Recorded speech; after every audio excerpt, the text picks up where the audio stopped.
सरकार के साथ खड़ा होना चाहिए ऐसे वक्त में।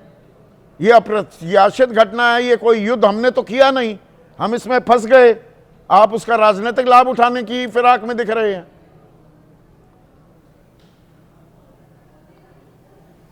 नहीं, राजनीतिक लाभ उठाने का मसला नहीं है। मसला ये है कि सरकार को ऐसे संकट के समय में विपक्ष से सहयोग भी लेना चाहिए, परामर्श भी लेना चाहिए। जब विपक्ष कोई परामर्श देता है तो उसे ही राजनीति मान लेते हैं, उसे सोचते हैं राजनीतिक लाभ उठा रहे हैं।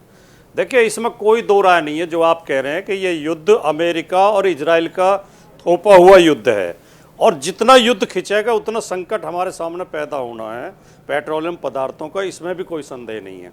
लेकिन सरकार इस संकट को कम करने के लिए समझदारी भरे कदम उठा सकती थी, जो कि सरकार ने नहीं उठाए।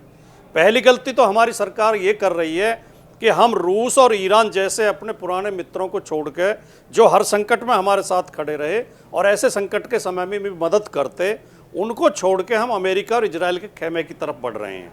ये एक बड़ा हमारे लिए खतरा बनेगा आने वाले समय में, अगर युद्ध लंबा खिंचता है। अगर हम अपने पुराने मित्रों को न छोड़ते तो शायद हमें उतना बड़ा खतरा न झेलना पड़ता जितना बड़ा खतरा अब झेलना पड़ेगा।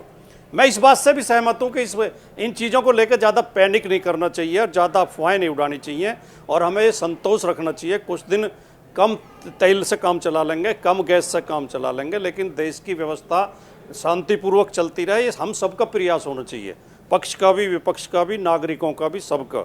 लेकिन सरकार को जिस तरह के गंभीर कदम उठाने चाहिए, संदीप जी, सरकार किस तरह के गंभीर कदम? सरकार आप नहीं, क्या उम्मीद किए हुए थे? सरकार को क्या करना चाहिए? नहीं, देखिए, एक तो सरकार इसमें कहीं रोल ही अदा करती नजर नहीं आ रही है। जो ये युद्ध है, इस युद्ध में हमारे भारत का कोई पक्ष तो होना चाहिए। भारत एक बड़ा देश है, दुनिया का सबसे ज़्यादा आबादी वाला देश है, वैश्विक कूटनीति में हमेशा हमारी एक साख रही है, एक दबदबा रहा है। हम कम से कम ये तो अपील करें कि युद्ध नहीं होना चाहिए, ऐसे प्रयास करें युद्ध जल्दी खत्म हो, और दूसरे हम अपने व्यापारिक संबंध बनाए रखें, संप्रभुता और क्षेत्रीय अखंडता का सम्मान किया जाना चाहिए। ये तो दो बार का।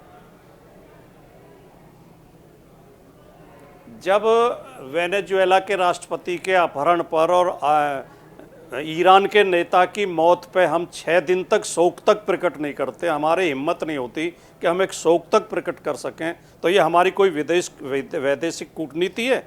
जब हम ट्रंप कहता है कि मैंने आपको 30 दिन की परमिशन दे दी है और हम उसका खंडन तक नहीं कर पाते कि हम एक संप्रभु देश हैं, हमारे अपनी संप्रभुता है, आप कौन होते हो हमें परमिशन देने वाले?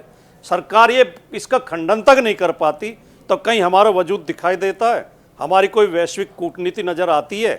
बार बार हमें अपमानित किया जा रहा है, अमेरिका धमकी दे रहा है और हमारे संबंध खराब किए जा रहे हैं और हम उनका शिकार हो रहे हैं। हम लगातार उसमें मौन साधे हुए हैं और अपने आप को कमज़ोर सिद्ध कर रहे हैं। इन सब तमाम चीज़ों का फ़र्क पड़ता है, माहौल पे सब चीज़ों का फ़र्क पड़ता है। दुनिया एक एक गतिविधि देखती है, एक एक बयान देखती है। नहीं, आम आदमी भी तो ये देखता है। अब आवश्यक वस्तु अधिनियम, एसेंशियल कमोडिटीज एक्ट लगा दी गई कि भाई जमाखोरी, कालाबाजारी को भी रोकना है। तो 56 इंच की सीने वाली सरकार में कालाबाजारी और जमाखोरी भी कर सकता है कोई? क्या सरकार ये मान रही है, या इससे अफवाहों का बाजार और गर्म होता है? राजकुमार भाटी, नहीं, सरकार अपनी जिम्मेदारी मजबूती के साथ लेने के बजाय लगातार गैर जिम्मेदारी भरे बयान दे रही है। कोई संकट नहीं है किसी तरह का। अभी आप ही दिखा रहे थे और दूसरे चैनलों पे भी दिखाया जा रहा है कि जगह जगह गैस का संकट पैदा होने लगा है, कई रेस्टोरेंट बंद हो गए हैं, होटलों में गैस सप्लाई नहीं हो पा रही है, सरकार ने ये एक्ट लागू कर दिया है। तो ये तमाम जो कार्य संकट को प्रदर्शित कर रहे हैं कि संकट है। जब आप बीमारी को स्वीकार ही नहीं करेंगे तो बीमारी का इलाज कैसे करेंगे?